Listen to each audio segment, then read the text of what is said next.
Hello दोस्तों, स्वागत है आपका अपने ही चैनल सात्विक व्हिस्पर्स पर। तो आज आगे हम वो कहानी कंटिन्यू करेंगे जिसका नाम है वेन और लायरा की कहानी। उम्मीद है आप लोग अच्छे होंगे और आप लोगों ने पिछली कहानी सुन ली होगी। पार्ट 11 सुन लिया होगा, तो अब हम पार्ट 12 पे कंटिन्यू करेंगे। अभी तक हमने देखा था कि वेन और लायरा उस किले से बाहर गए थे जहाँ पे वो एकदम नॉर्मल इंसानों की तरह पूरा अपना टाइम स्पेंड किया था। अब हम आगे बढ़ेंगे।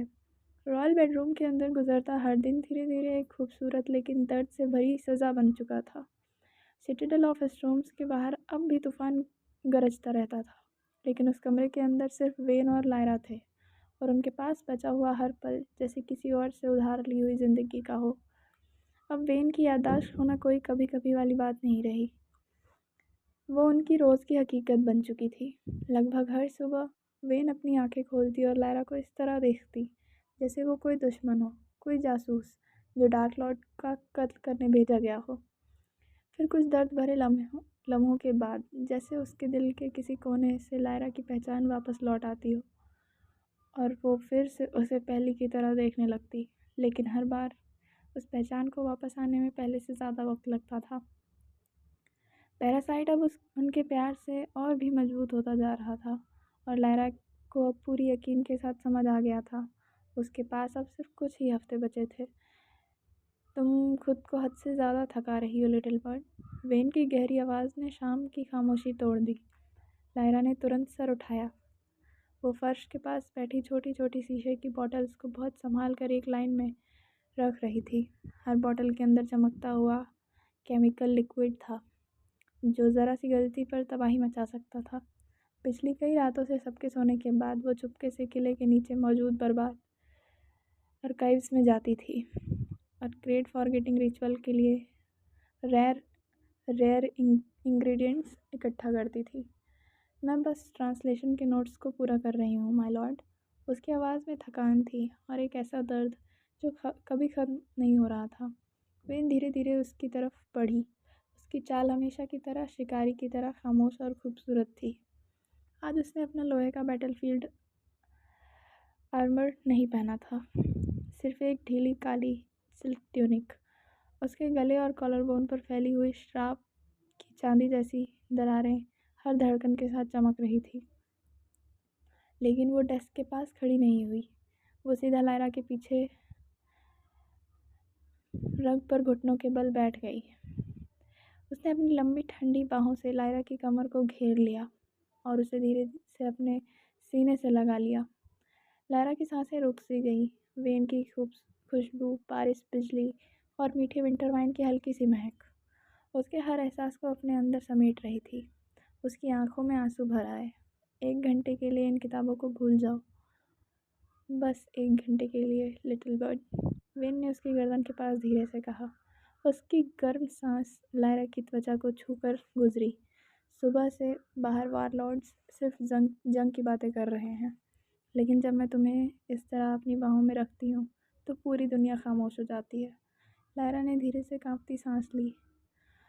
उसके हाथों से केमिकल टूल्स छूटकर मेज पर गिर गए। उसने अपना सर पीछे टिकाया और खुद को वेन की बाहों में उस गर्माहट में पूरी तरह डूबने दिया।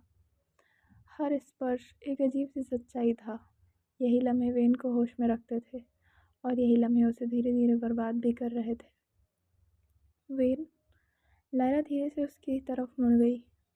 उसने अपनी उंगलियों से वेन के चीक्स को तेज से लकीर को हल्का सा छुआ, जैसे वो उसके चेहरे का हर एहसास हमेशा के लिए याद कर लेना चाहती हो। उसने उसकी बैंगनी आंखों के नीचे छुपी थकान देखी, उसके चेहरे पर छुपा डर देखा, और वो बेइंतहा मोहब्बत जो हर रोज़ और गहरी होती जा रही थी। अगर उसकी आवाज़ हल्की सी टूट गई, अगर कल सब कुछ बदल गया, तो क्या तुम फिर से मुझे ढूंढ लोगी? वेन की आंखें और गहरी हो गई। उसने लायरा की कमर को और कसकर पकड़ लिया और उनके बीच एक सांस जितनी भी दूरी नहीं बची थी। वो बहुत देर तक बस लायरा को देखती रही, जैसे उसकी पूरी दुनिया उस एक चेहरे में सिमट गई हो। फिर उसने धीरे से कहा, मैं सदियों तक अंधेरे में अकेली जी हूँ लायरा। अगर आसमान टूट कर बिखर भी गया और मेरी यादें मुझसे छीन ली गई, तब भी मेरी रूह तुम्हारी गर्माहट को पहचान लेगी। उसकी आवाज़ और थोड़ी सी गहरी हो गई। मैं खुदा से भी लड़ जाऊंगी, लेकिन कभी किसी को तुम्हें मुझसे छीनने नहीं दूंगी। ये अल्फाज लायरा के दिल को टुकड़े टुकड़े कर गए। वेन अपनी अकल, अपनी यादें, सब कुछ कुर्बान करने को तैयार थी, सिर्फ उसके प्यार को बचाने के लिए। और इसे ज़रा भी अंदाज़ा नहीं था कि जिस लड़की को वो इतनी मजबूती से अपनी बाहों में थामे हुई थी, वही चुपचाप उस रिचुअल की तैयारी कर रही थी, जिसके बाद वेन उसके चेहरे की तरफ देखेगी और उसे एक अजनबी के सिवा कुछ भी महसूस नहीं होगा। लायरा और बर्दाश्त नहीं कर पाई। वो धीरे से आगे बढ़ी और अपने होंठ वेन के होठों पर रख दिए। एक गहरा, नर्म और दिल तोड़ देने वाला किस। वेन की सांसों से एक हल्की सी कंपन निकली। उसने बिना एक पल गवाए लायरा को अपनी गोद में उठा लिया और उसके बड़े हाथ लायरा के बालों में उलझ गए, जैसे वो उसे हमेशा के लिए अपने पास बांध लेना चाहती हो। उस किस में मीठी वाइन का स्वाद था और चुपचाप बहते आंसुओं का दर्द। लायरा ने वेन की काली ट्यूनिक को मजबूती से पकड़ लिया। उसने अपना पूरा प्यार, अपनी हर बची हुई सांस, हर धड़कन उसे एक किस में समा दी, क्योंकि वो जानती थी बहुत जल्द यही औरत, जो उसे अपनी जान से भी ज़्यादा चाहती है, उसका नाम तक भूल जाएगी। कमरे की उस खामोश गर्माहट में दोनों एक दूसरे को मजबूती से थामे बैठे थे, जैसे वक्त को रोक लेना चाहते हो, जैसे दुनिया का हर दर्द बस उस एक लम्हे के लिए ख़त्म हो गया हो। लेकिन सच अब भी उनका इंतज़ार कर रहा था। महान बलिदान की घड़ी हर गुज़रते पल के साथ और करीब आ रही थी। तो ऐसा होता है प्यार, जब आप सामने वाले के सही सलामत रहने के लिए आप उसकी यादों से भी मिट जाओ, इतना बड़ा सेक्रीफाइस कर दो कि आप उसको याद ही ना रहो। ये होता है प्यार। आज की जनरेशन ने, हमारी जनरेशन ने प्यार को बहुत अलग समझ लिया है, बट सच्चा प्यार तो यही होता है। सिटाडेल ऑफ स्टॉर्म्स की घंटियाँ सिर्फ बज नहीं रही थी, उनकी गहरी गूंज पूरे किले को हिला रही थी। काले ऑब्सीडियंस पत्थर तक उनकी कंपन महसूस कर रहे थे। सिटाडेल ऑफ स्टॉर्म्स की भारी लोहे की घंटियाँ सिर्फ बज नहीं रही थी, उनकी गहरी गूंज पूरे किले को हिला रही थी। काले पत्थर तक उनकी कंपन महसूस कर रहे थे। ये एक ही बात का ऐलान था। दुश्मन किले के नीचे वाले दरवाजे तक पहुंच चुका था। आखिरी जंग थी ये, आखिरकार शुरू हो चुकी थी। लेकिन रॉयल बेडरूम के अंदर दरवाजे मजबूती से बंद थे और उस कमरे में बाहर की दुनिया जैसे मौजूद ही नहीं थी। कमरा अंधेरे में डूबा हुआ था। सिर्फ खिड़की के बाहर चमकती बैंगनी बिजली की रोशनी कभी कभी पूरे कमरे को रोशन कर जाती थी। उस रोशनी में वेन बिल्कुल बीचों बीच खड़ी थी। उसने अपना भारी बैटलफील्ड आर्मर उतार दिया था और वो सिर्फ अपनी नरम सिल्क के कपड़ों में थी। उसकी गर्दन पहले श्राप की चांदनी जैसी दरारें धीरे धीरे चमक रही थी, जैसे उसके अंदर वक्त ख़त्म होने की घड़ी चल रही हो। उसकी गहरी आंखें बस लायरा को देख रही थी, एक ऐसी नज़र जिसमें मोहब्बत भी थी, जुनून भी, और उसे कभी ना खोने की जिद भी। वेन ने धीरे से कहा, इधर आओ लिटिल बर्ड। उसकी आवाज़ में आज ना हुक्म था ना शक्ति, सिर्फ एक गहरी बेचैनी थी। लायरा ने एक पल भी नहीं सोचा, वो खामोशी से उसकी तरफ चल पड़ी। हर कदम के साथ उसके दिल की धड़कन और तेज़ होती जा रही थी। जैसे कि वो वेन के करीब पहुंची, बारिश, बिजली और मीठी विंटर वाइन की वो पहचानी सी खुशबू उसके इर्द गिर्द फैल गई।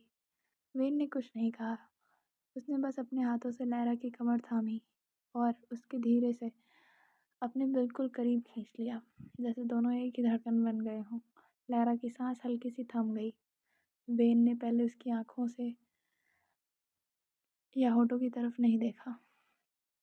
वो धीरे से झुकी, अपना चेहरा लायरा की गर्दन के पास छुपा लिया, एक गहरी सांस ली, जैसे उसकी खुशबू को अपने रूह में हमेशा के लिए बसा लेना चाहती हो। फिर उसने बहुत नरमी से अपने होठ लायरा की गर्दन पर रख दिए। वो एक खामोश, बेहद नर्म, दिल को छू लेने वाला लम्हा था। लायरा की सांस एक पल के लिए रुक सी गई। उसके हाथ बिना सोचे वेन के कंधों पर टिक गए। उसने काली सिल्क की ट्यूनिक को मजबूती से पकड़ लिया। वेन धीरे धीरे गर्दन से ऊपर बढ़ी। उसके होठों का हर हल्का सा स्पर्श जैसे एक याद बनकर लायरा के दिल में हमेशा के लिए बस रहा हो। वो उसके कान के करीब रुक गई। उसकी गर्म सांस लायरा के कान से टकराई और लायरा का पूरा जिस्म हल्की सी कंपन से भर गया। वेन ने धीमी आवाज़ में फुसफुसाया, मैं तुम्हें ढूंढ ही लूँगी, चाहे आसमान टूट कर बिखर जाए, चाहे मेरी सारी यादें मुझसे छीन ली जाएं, मेरी रूह तुम्हारी गर्माहट को कभी नहीं भूल सकती। लायरा की आंखों से आंसू बह निकले। वो कुछ कहना नहीं चाहती थी, लेकिन फिर सोचा कहूँ, लेकिन उसके अल्फाज गले में ही अटक गए। उसने बस वेन को अपनी मजबूती से अपनी बाहों में भर लिया, जैसे वक्त को रोक लेना चाहती हो। वेन ने उसके माथे को प्यार से चूमा, फिर उसके गाल को, और धीरे धीरे उसका चेहरा अपनी हथेलियों में लेकर उसकी आंखों में देखा। ऐसे मत देखो। लायरा हल्की सी मुस्कुराई आंसुओं के बीच। क्यों? वेन ने धीरे से पूछा। लगता है जैसे आप मुझसे हमेशा के लिए याद रखना चाहती हैं। वेन की मुस्कान दर्द से भर गई। याद रखना? उसने लायरा की नाक से अपनी नाक हल्का सा छुआते हुए कहा, लिटिल बर्ड, तुम याद नहीं, तुम मेरी पूरी दुनिया हो। ये सुनते ही लायरा का दिल टूट गया। उसने धीरे से वेन के होठों को चूम लिया, एक लंबा, खामोश और दर्द से भरा किस, जैसे दोनों अपनी हर बात, हर एहसास बिना अल्फाजों के कह देना चाहते हों। कमरे के नीचे फर्श के अंदर ग्रेट फॉरगेटिंग रिचुअल्स के लिए छुपाए गए केमिकल्स, इंग्रेडिएंट्स अपनी खामोश मौजूदगी का इंतज़ार कर रहे थे। बलिदान की घड़ी हर गुजरते पल के साथ करीब आ रही थी, लेकिन आज की रात लायरा ने उन सब बातों को भुला दिया। उसने बस वेन को अपनी बाहों में और कस लिया, उस औरत को जो अपनी होशो हवास से भी ज़्यादा मोहब्बत करती थी। और बाहर तूफान पहले की तरह गरज रहा था, लेकिन उस कमरे के अंदर दो दिल एक दूसरे के धड़कनों में सिमटे हुए और अपनी आखिरी रात को पूरी शिद्दत से जी रहे थे। क्या होना था आगे जानने के लिए सुनते रहिए लायरा और वेन की कहानी only on sapphic whispers. Thank you for listening, और लेट्स सी क्या होता है आगे। क्या वेन सच में पूरी तरह से लायरा को भूल जाती है? क्या लायरा को सच में वेन को छोड़ के जाना पड़ता है, या फिर क्या होता है? ये तो आप आगे जानेंगे। ओके, लाइक शेयर कमेंट करिएगा। Bye bye.